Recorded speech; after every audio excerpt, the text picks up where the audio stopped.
Ya, bismillah. Assalamualaikum warahmatullahi wabarakatuh. Alhamdulillah dan katsiran thayyiban mubarakan fihi kama yuhibbu rabbuna wa yarda. Asyhadu an la ilaha illallah wahdahu la syarika lah wa asyhadu anna Muhammadan abduhu wa rasuluh. Allahumma shalli ala Muhammad wa ala ali Muhammad. Alhamdulillahilladzi bi ni'matihi tatimmus shalihat. Alhamdulillah kita yang tidak terasa sudah sebulan ya. Kita masih diberi kesempatan nikmat iman, Islam dan istiqomah ya di setiap bulan kita mengkaji melanjutkan pembahasan kita dari kitab Fiqih Muyassar.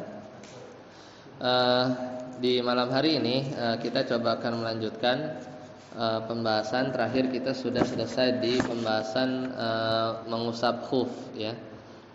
Itu sudah selesai di bab ke-6, sekarang masuk bab ke-7 ya, bab ke-7. Nah, ini pembahasan sebenarnya masih berkaitan dengan kitab Thaharah ya. Jadi nanti kita akan ya, biar enggak terlalu gede aja.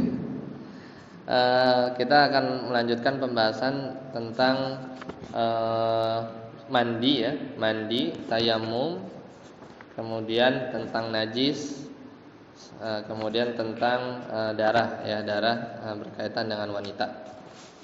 Ya, jadi nanti kita coba lihat pokok-pokok pembahasannya.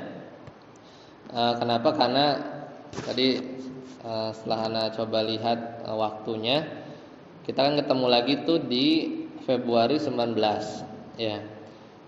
Satu kesempatan, kemudian Maret ya. Kita sama ya. Maret itu 19 juga ya. Maret itu di 19 juga. Maksud saya karena kurang lebih tanggal 23 atau 22 atau 24 kita nggak tahu ya. Itu 1 Ramadan. Ya, jadi maksud saya di bulan depan Ana pengennya kita masuk kitab salat. Nanti kita lihat pembahasan salat tarawih gitu ya. Kemudian nanti di bulan Maret beberapa hari sebelum puasa kita bahas coba kitab loncat dulu di kitab puasa gitu ya. Biar sedikit banyak nanti ada yang bisa kita persiapkan dari sisi ilmu ya untuk menghadapi bulan Ramadan. Ya, jadi nanti kitab sholat kan panjang tuh ya. Jadi nanti kita lihat di pembahasan tarawih. Kemudian di bulan depannya lagi kurang 19 Maret ya, kurang lebih 4 hari atau 3 hari besoknya itu 1 Ramadan. Kita coba buka kitab puasa ya, kitab Siam. Setidaknya nanti kita murojaah ya dari apa yang mau kita lakukan nanti di bulan Ramadan. Ya, kita masuk sekarang, kita selesaikan ya, mudah-mudahan sampai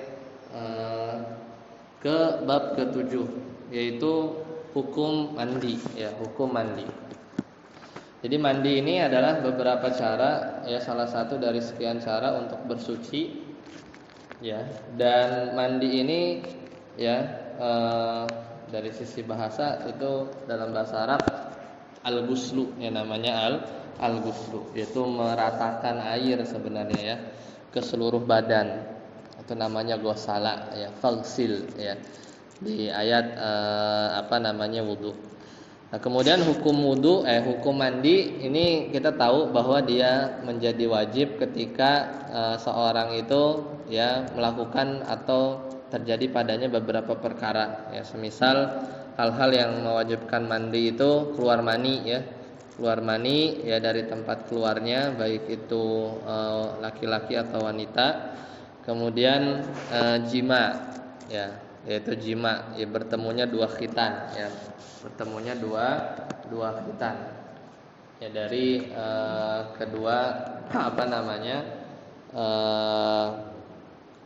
ya laki-laki dan wanita ya. Kemudian satu lagi meninggal, wafat itu yang mewajibkan mandi. Tapi mandi di sini ya lebih kepada ibadah ya, dia lebih kepada ibadah. Toh udah dimandiin pun sebenarnya hadasnya nggak bisa terangkat ya, udah meninggal ya, sudah wafat. Jadi untuk laki-laki dan wanita itu tadi ya, berjima, keluarnya mani, wafat ya. Tambah lagi khusus untuk wanita, dia wajib mandi kalau haid, nifas, sama melahirkan. Ya, haid, nifas, sama melahirkan. Ya. Meskipun melahirkannya ada yang nggak keluar darah. Ya, sebagaimana yang dialami oleh sebagian orang di zaman dulu atau kalau salah di sahabat, meskipun pas lahir nggak ada darah, terus nggak nifas gitu. Tapi dihukumi harus mandi. Kenapa? Karena kalau kita ingat itu bayi dulunya dari mana? Dari mani, ya kan? Mani terus berubah segumpal darah, daging, akhirnya keluar. Nah, disitulah jadinya berhadas, ngeluarin anaknya itu, yang ngeluarin anaknya. Nah, itu khusus wanita ketambahan 3. Nah, berserikat ya sesuatu yang perkara yang membuatnya wajib untuk mandi. Itu kalau laki-laki sama wanita 3 tadi, jima, kemudian keluar mandi dan wafat. Ya, keluar mandi dan wafat. Nah itu kalau di sini ya di fikih muyasar ditambah ya, ditambah. Nah ini beda mazhab Syafi'i sama mazhab Hambali. Adapun di mazhab Hambali di fikih muyasar itu memasukkan masuk Islamnya seorang kafir.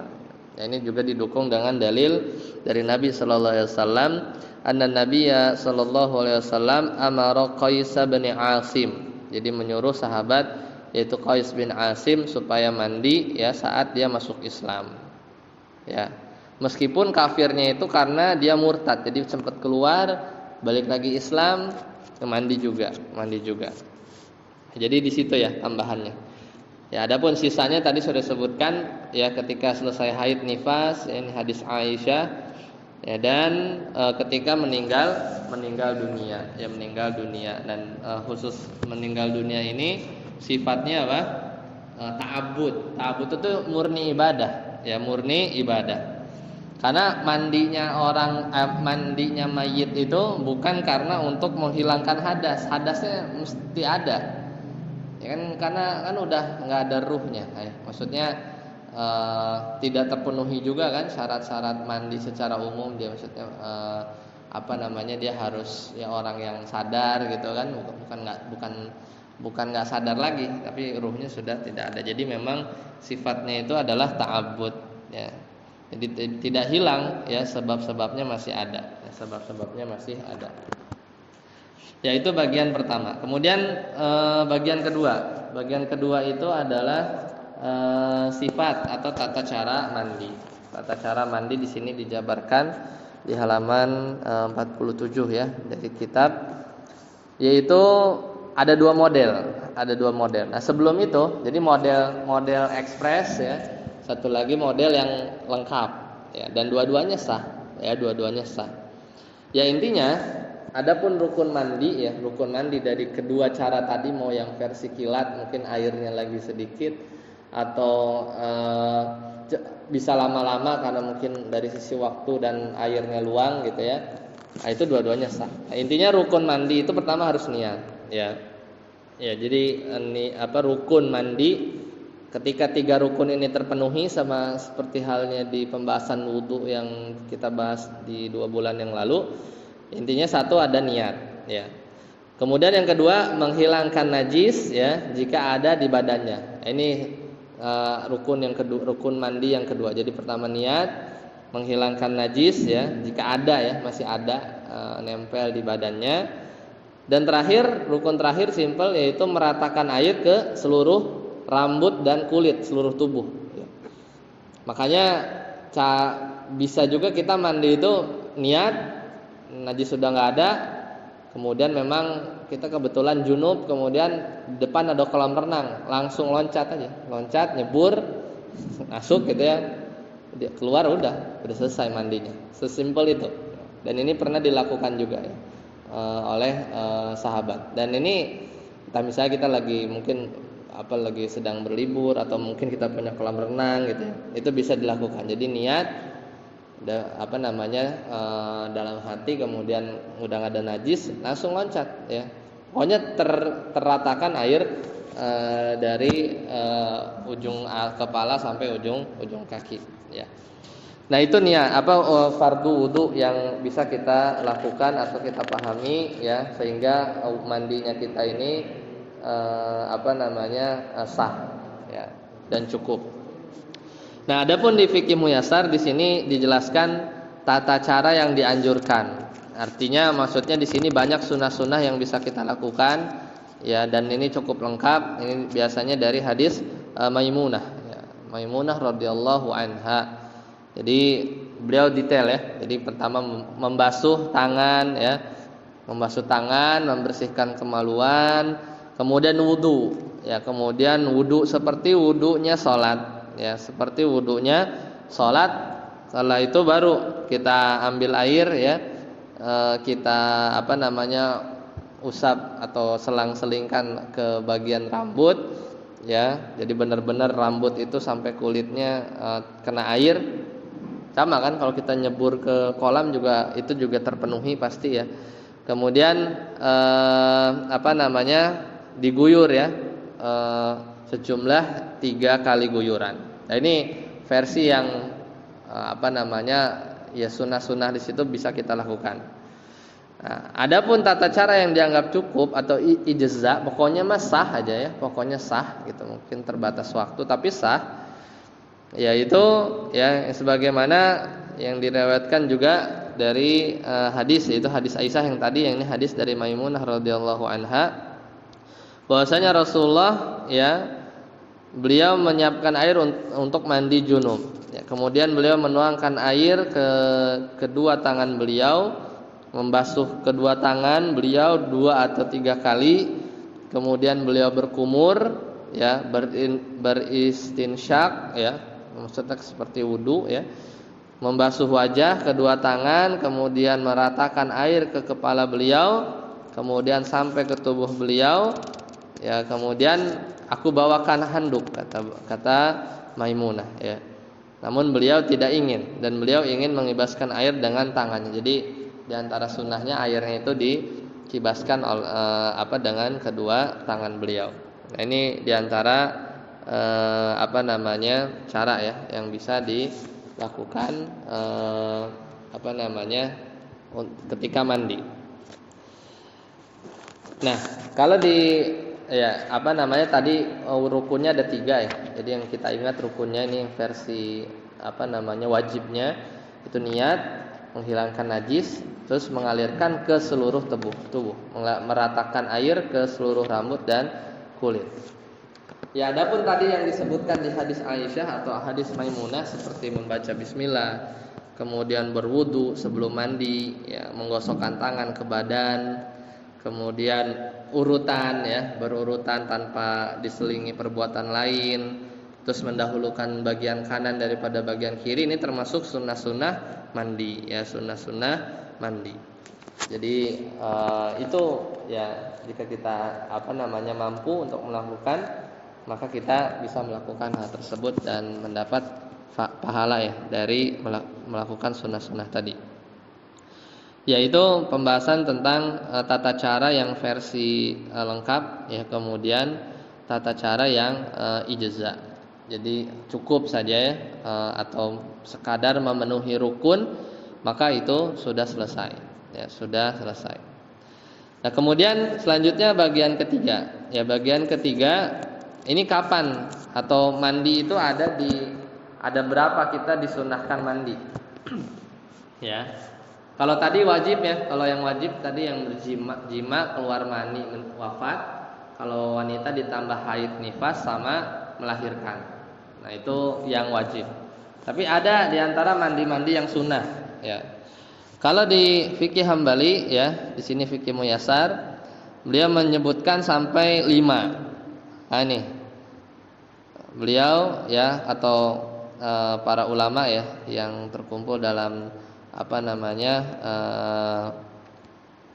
satu forum ya, para ulama yang membuat fikih Muyasar ini ya, mereka menuliskan ya bahwa di mazhab Hambali di antara mandi yang dianggap sunnah itu ada 5 ya. Yaitu pertama, mandi setiap selesai bersenggama.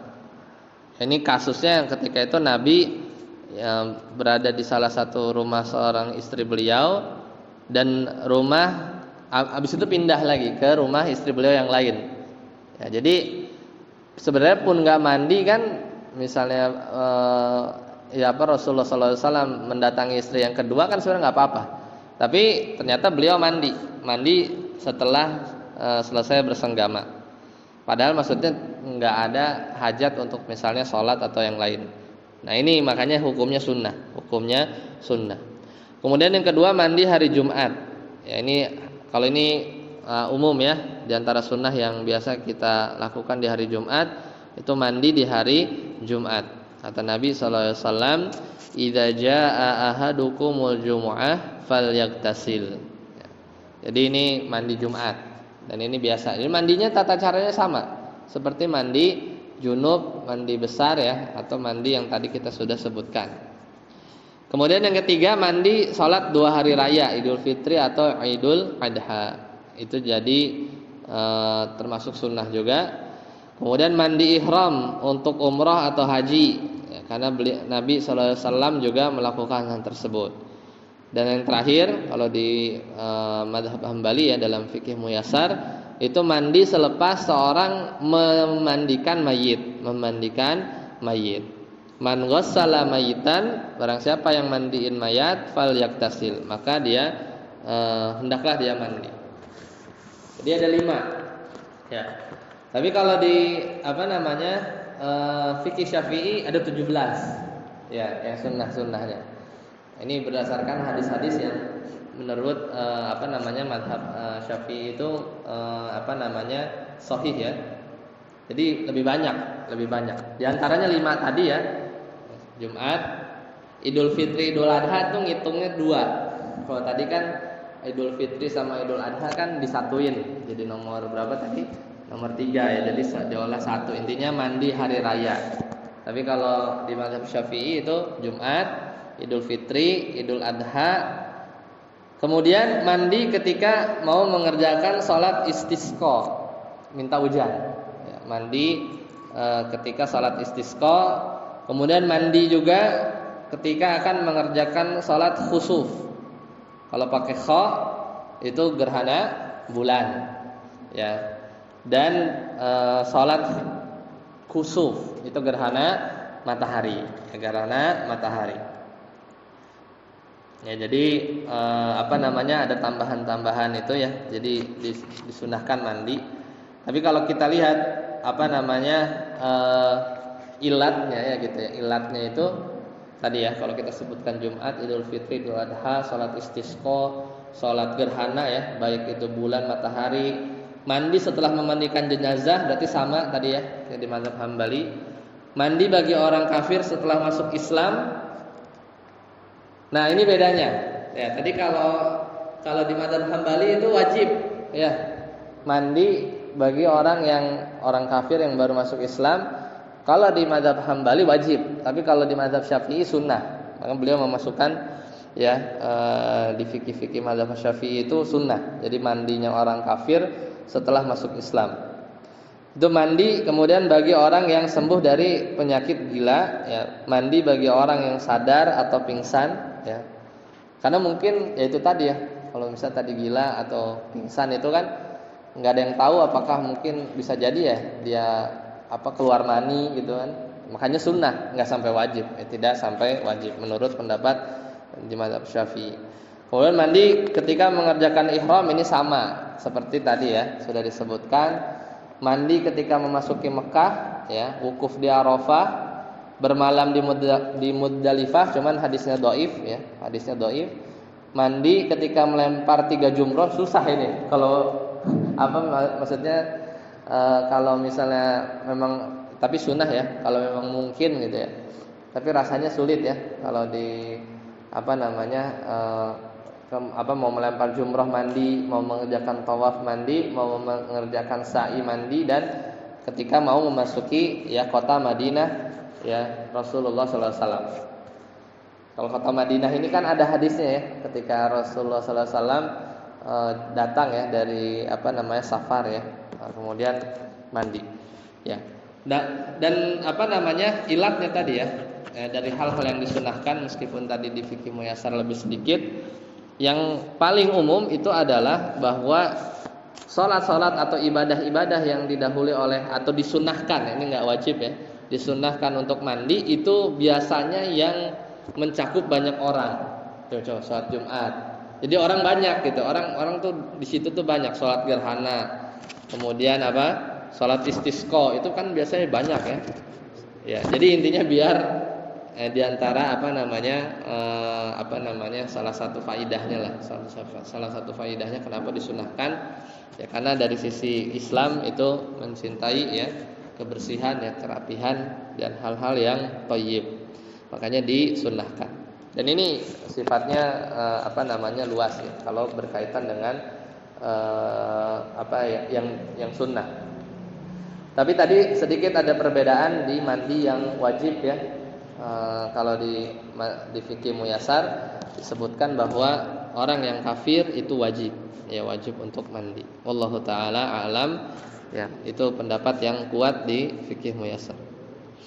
Selanjutnya bagian keempat ya, bagian keempat hukum-hukum yang diakibatkan oleh orang yang wajib mandi. Jadi maksudnya orang yang tadinya wajib mandi kalau dia belum mandi maka dia nggak boleh pertama diam diri di masjid. Ini hukum-hukum yang diakibatkan oleh orang yang wajib mandi, alias dia itu masih perlu mandi dulu. Maka bagi orang-orang yang belum mandi, maksudnya belum mandi wajib, maka dia tidak boleh ya berdiam diri di masjid kecuali hanya melintas. Sebagaimana firman Allah Ta'ala, wala junuban illa abiris sabili hatta tagtasilu. Dan janganlah kalian itu orang-orang yang junub itu menghampiri masjid ya, illa abiris sabil, kecuali dia cuma numpang lewat nggak apa-apa ya, hatta tagtasilu, sampai dia mandi ya. Tapi kalau dia sudah berwudu ya, maka sebenarnya dia boleh tetap berdiam diri di masjid. Ya, ini karena ada riwayat yang lain ya, Tapi secara umum kalau dia nggak berwudu ya memang murni dia junub, nggak boleh ya, hanya dia boleh lewat saja, Ya jadi orang yang junub kemudian dia wudu, sebenarnya ya tetap harus mandi, tapi ketika dia wudu hadasnya itu lebih ringan, tapi tetap dia harus mandi ya, makanya diringankan dan boleh dia berdiam di masjid ya meskipun dia nggak bisa sholat ya, dia tidak bisa sholat. Kemudian orang yang junub juga tidak boleh menyentuh mushaf ya. Ini karena kita menafsirkan firman Allah Ta'ala, la yamassuhu illal mutahharun. Ya, la yamassuhu illal mutahharun. Tidaklah yang menyentuh Al-Qur'an kecuali hamba-hambanya yang mutahharun, yang bersuci. Ya, salah satu tafsiran sehingga konsekuensinya orang junub enggak boleh megang mushaf. Mushaf itu yang enggak ada artinya ya. Jadi yang murni Arabiknya itu yang nggak boleh megang langsung si kertasnya itu. Tapi kalau tercampur ada tafsir, mungkin ada terjemah, bahkan terjemah per kata itu nggak masalah. Ya tidak masalah karena tidak dikatakan mushaf secara syar'i.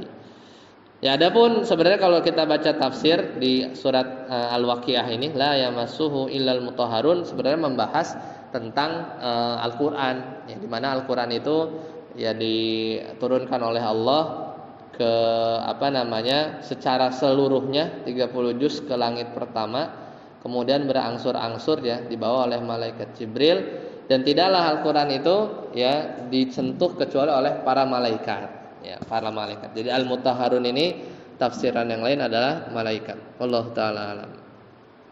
Kemudian yang ketiga, tidak boleh baca Quran. Ya, orang junub tidak boleh membaca sedikit pun ya dari Al-Qur'an sampai dia mandi ya, sampai dia mandi. Ini berdasarkan hadis Ali ya, berdasarkan hadis Ali.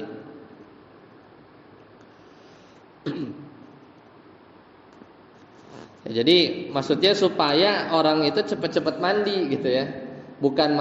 Bukan dia berlama-lama dalam kondisi junub, padahal dia misalnya mau baca Al-Qur'an Ya, tapi nggak bisa karena belum mandi, ya justru cepat-cepat mandi supaya ya kita bisa atau seorang itu bisa segera untuk membaca Al-Quran. Jadi mendorong supaya dia itu menghilangkan ya keadaan dia untuk tidak junub lagi, ya tidak junub lagi.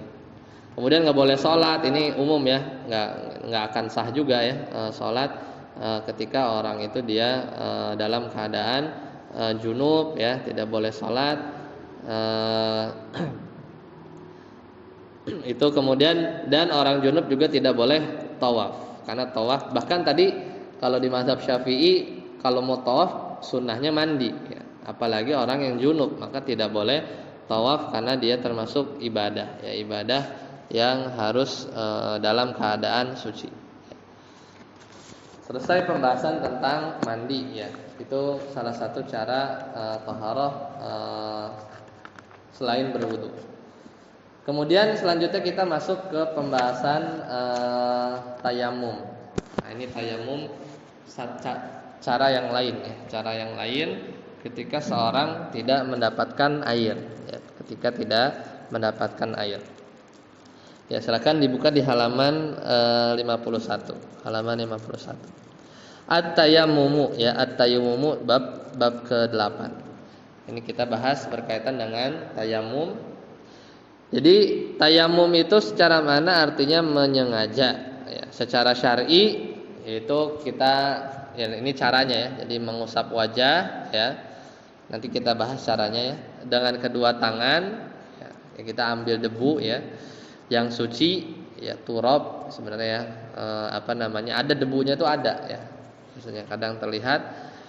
Ya, kemudian dengan cara tertentu nanti caranya kita akan bahas ya, sebagai bentuk ibadah, dan ini dalam rangka untuk ya agar kita bisa melakukan hal-hal yang tidak boleh dilakukan oleh orang yang berhadas atau orang yang belum berwudu.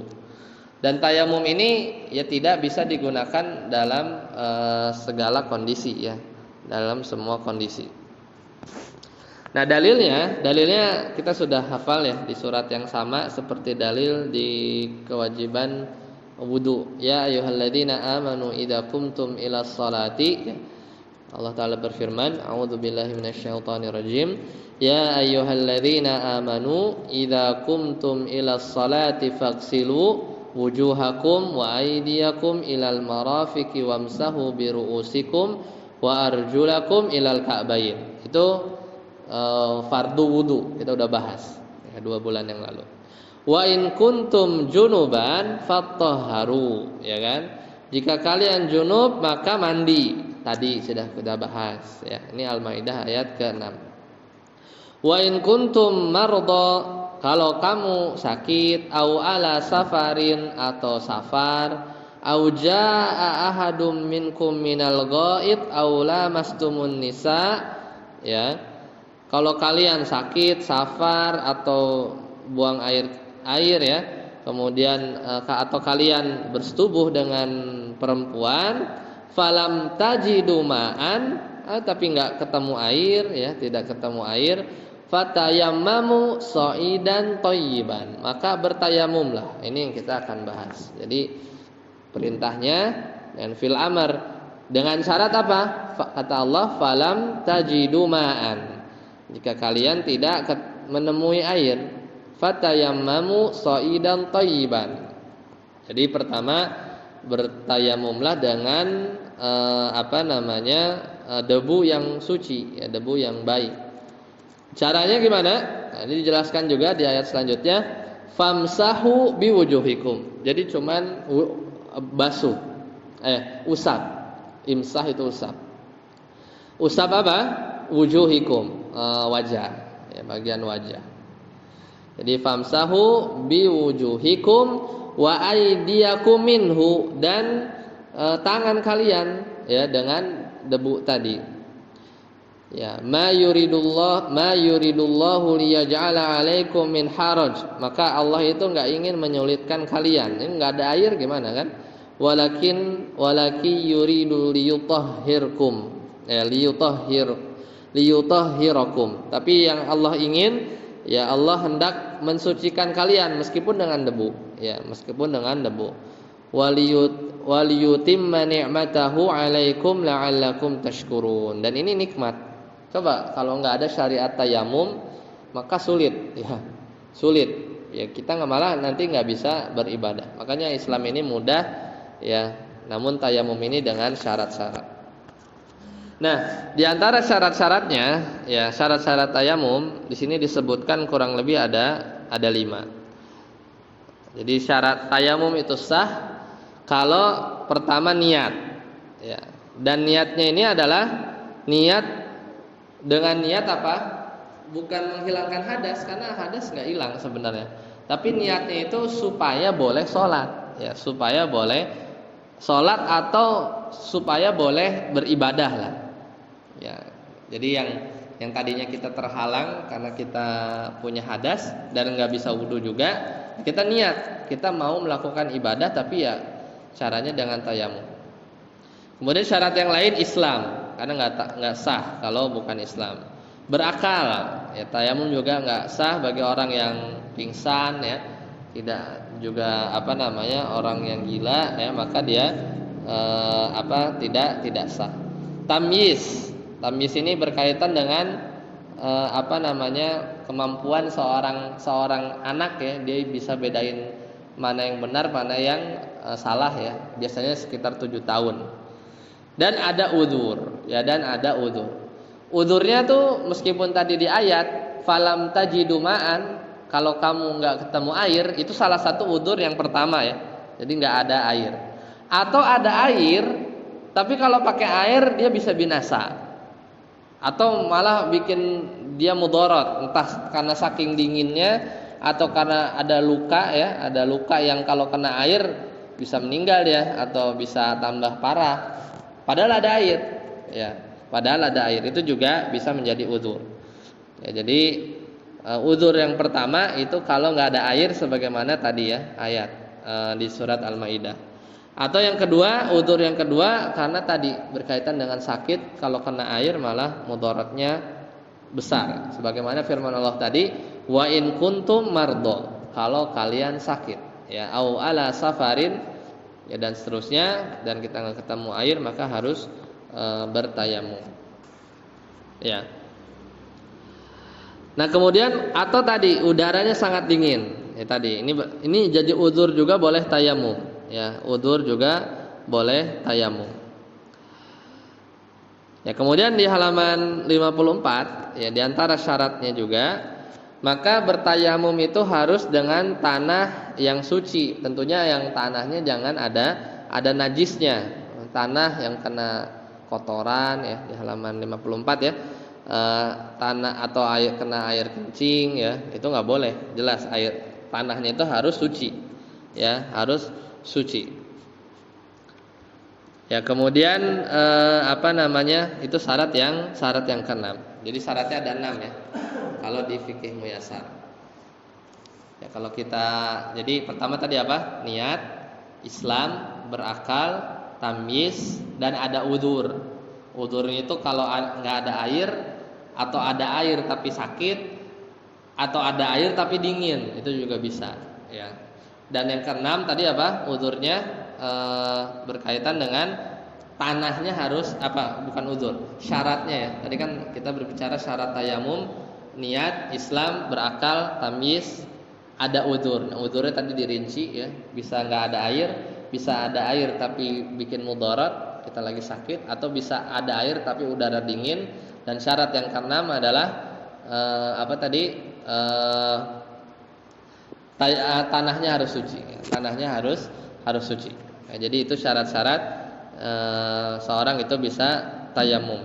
Kalau tidak terpenuhi syarat tersebut, nggak bisa ya. Tidak bisa kita bertayamum karena tidak memenuhi syaratnya. 10 menit lagi ya, Isya. Nah, kalau di mazhab Syafi'i sama ya, ini sama syaratnya. Jadi ada udzur. Bahkan kalau di mazhab Syafi'i itu safar itu jadi udzur ya, baik itu karena perjalanan atau sakit. Nah, di sini yang beda Di antara syarat tayamum yang kalau tadi di fikih muyasar itu nggak disebutkan adalah masuk waktu sholat. Jadi memang kalau bertayamum itu tuh nggak bisa jauh-jauh dari waktu sholat. Ya, jadi emang pas mau sholat tayamum gitu.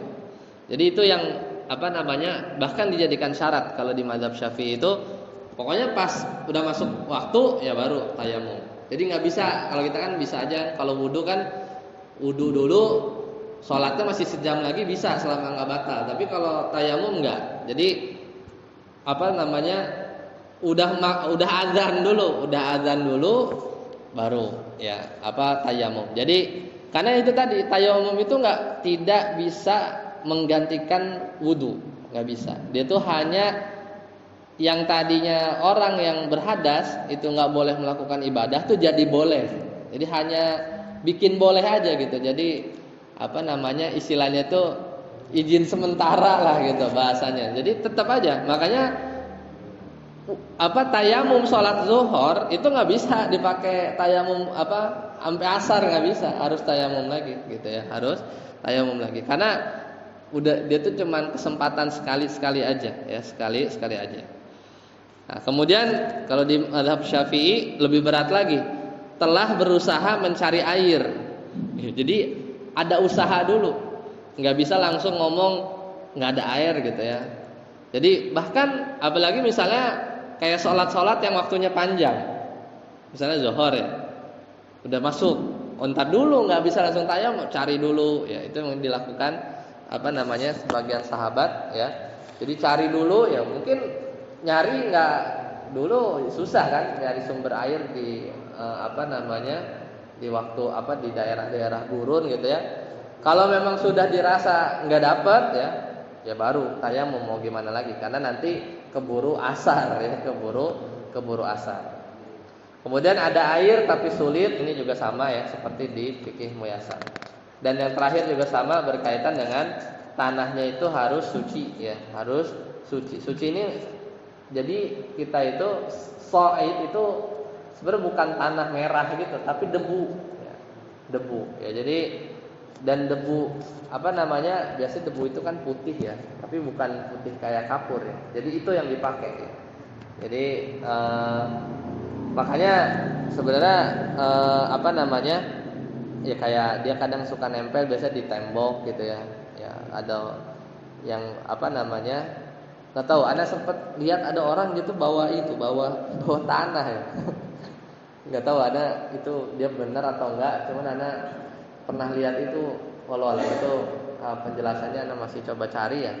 Tapi ya ke kapal ya, pada ada air ya. Bahkan kan kita udah ajarkan sebenarnya air segini kan bisa wudu. Kayaknya tayamum itu biasanya itu dilakukan kalau sekarang gitu ya, atau di kondisi modern saat ini tuh biasanya lebih kepada uzur sakit ya, daripada uzur nggak ada air itu biasanya akan jarang lah, karena kecuali kita ada di tengah hutan pun wallahu alam ya bisa jadi ya. Cuman kalau di perkotaan itu kayaknya sulit ya terjadi itu.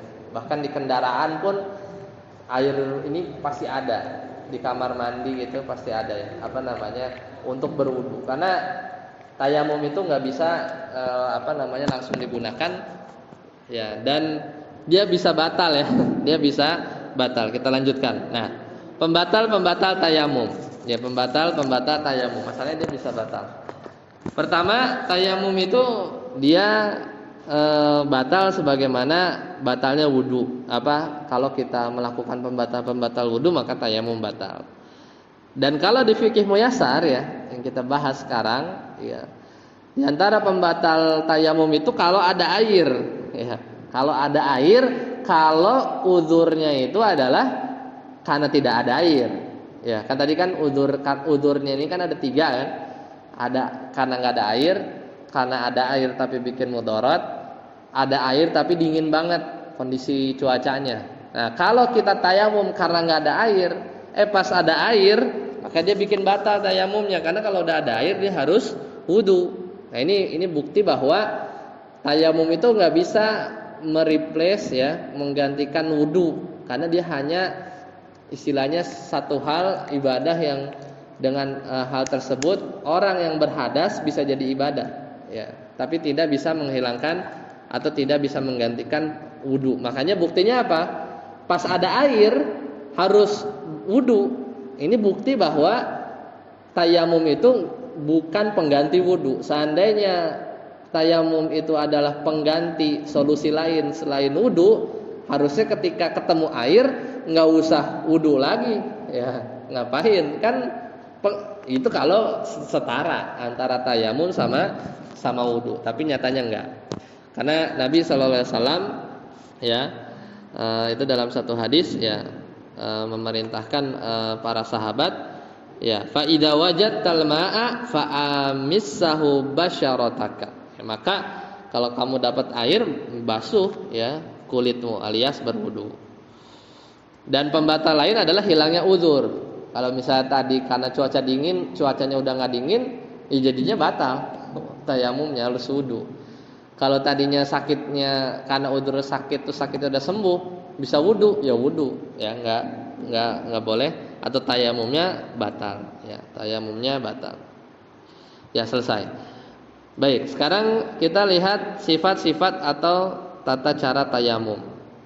Ya, tata cara tayamum. Nah, di sini ya cara-caranya sebenarnya simpel ya. Rukunnya aja. Jadi kita rukunnya pertama niat, sama ya, semua ibadah innamal a'malu binniyat. Kemudian rukun kedua ngusap wajah, yang ngusap wajah. Ya, jadi kalau tata caranya tadi ya, naruh tangan dulu ya ke soi dan thayyiban, ya, tanah yang suci. Kemudian usap wajah sebagaimana wajah yang kita usap di anggota wudu. Kemudian mengusap kedua tangan, ya mengusap kedua tangan. Nah ini ada perbedaan. Kalau di mazhab Hambali ya, yang kita bahas di kitab ini, jadi kita sekali tepuk ya, kemudian ke wajah, kemudian basuh kedua telapak tangan.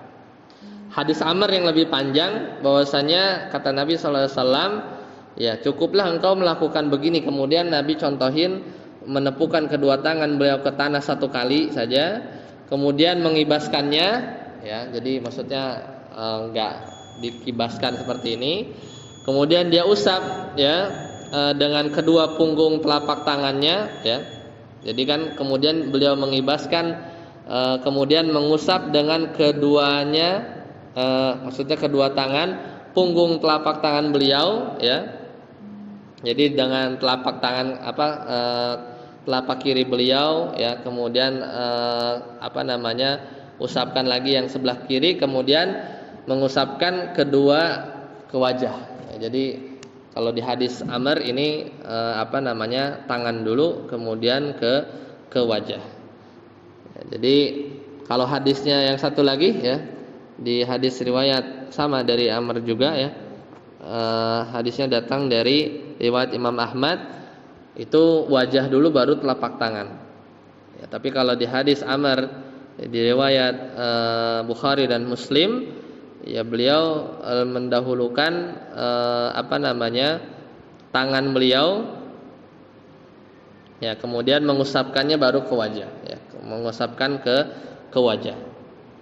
Nah, jadi ini memang simpel ya. Jadi wajah dan tangan, ya telapak tangan.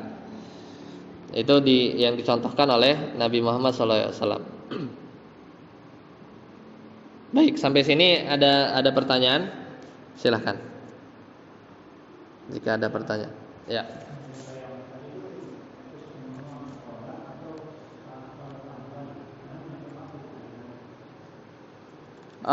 Ibadah secara umum sebenarnya, tawaf, sholat, termasuk sholat fardu sama sholat sunnah gitu ya.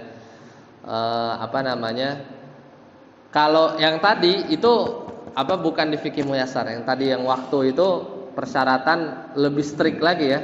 Sebenarnya lebih sulit kan itu dilakukan karena memang hanya mendekati waktu. Berarti kalau misalnya sholat sunnah, ya kita tayamum ketika memang mau sholat sunnah. Jadi nggak ada jeda gitu, tidak ada jeda. Tapi kalau apa namanya ibadah yang lain pun sama ya. Kalau memang kondisinya tidak ada air, apa namanya seperti tawaf ya, kemudian apa namanya baca Al-Qur'an ya, kemudian bahkan itu tadi ya, kalau junub juga ya, nggak ada air, ya nggak ada air maka tayamum itu bisa. Sedangkan sholat wajib misalnya sholat fardu, maka itu tetap bisa dilakukan dengan cara tayamum ya. Kalau ada udzur dari 3 tadi, seperti itu. Ada lagi silakan.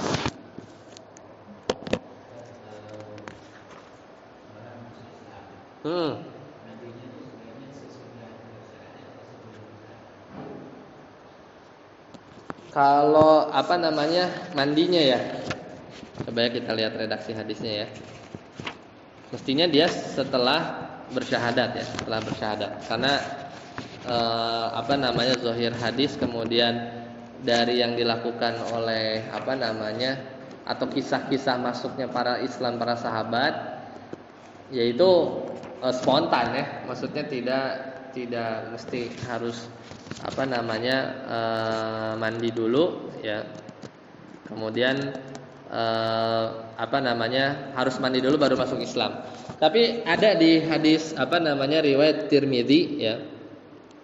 Kalau memang ya ini kondisi lain ya. Ini diriwayatkan oleh apa namanya Qais bin Asim yang tadi ya. Jadi beliau Qais bin Asim itu mendatangi Nabi karena ingin masuk Islam. Jadi ada kehendak. Cuman uniknya beliau lalu memerintahkanku untuk mandi ya dengan air ya dan sider apa namanya daun apa ya, sider apa yang buat apa ya, daun sider ya. Kemudian yaitu daun yang biasa ya dulu untuk ya mandi. Kemudian ya ini kata Al-Imam Tirmidzi ya, setelah meriwayatkan hadis ini, ya hadis ini diamalkan menurut para ulama dan mereka menyatakan sunnah ya untuk mandi dan mencuci pakaiannya jika seorang laki-laki masuk Islam ya. Maka hukumnya mandi ini tidak wajib ya, karena Rasulullah SAW tidak memerintahkan setiap orang yang masuk Islam untuk mandi ya, untuk mandi. Makanya kalau tadi di mazhab Syafi'i jatuhnya sunnah. Ya, tapi kalau tadi yang dibahas di fikih muyasar di antara apa hal yang harus dilakukan atau yang harus mandi itu adalah tadi di bahasanya itu apa namanya sama ya, hadisnya sama sebenarnya dari Qais ya. Tadi mandi, ini sunnah ya, mandi yang sunnah. Tadi mandi yang wajib itu adalah masuk Islamnya ya.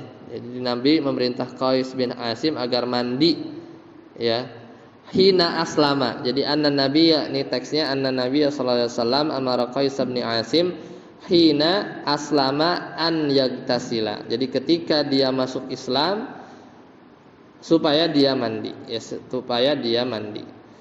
Wallahu alam bisawab. Kalau dari apa namanya lafaz ini akan datang ya. Jadi memang di apa hendak. Jadi hendak akan Islam, maksudnya nanti akan syahadat dia mandi dulu. Ini kasusnya luas ya berarti, tapi umumnya ya. Ini hadis zahirnya sebelum syahadat ya, maksudnya gitu, sebelum syahadat.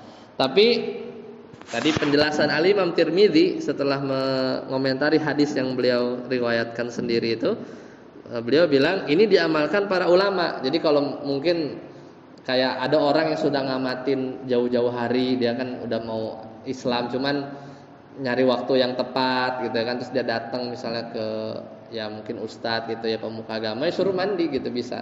Terus dia datang baru syahadat.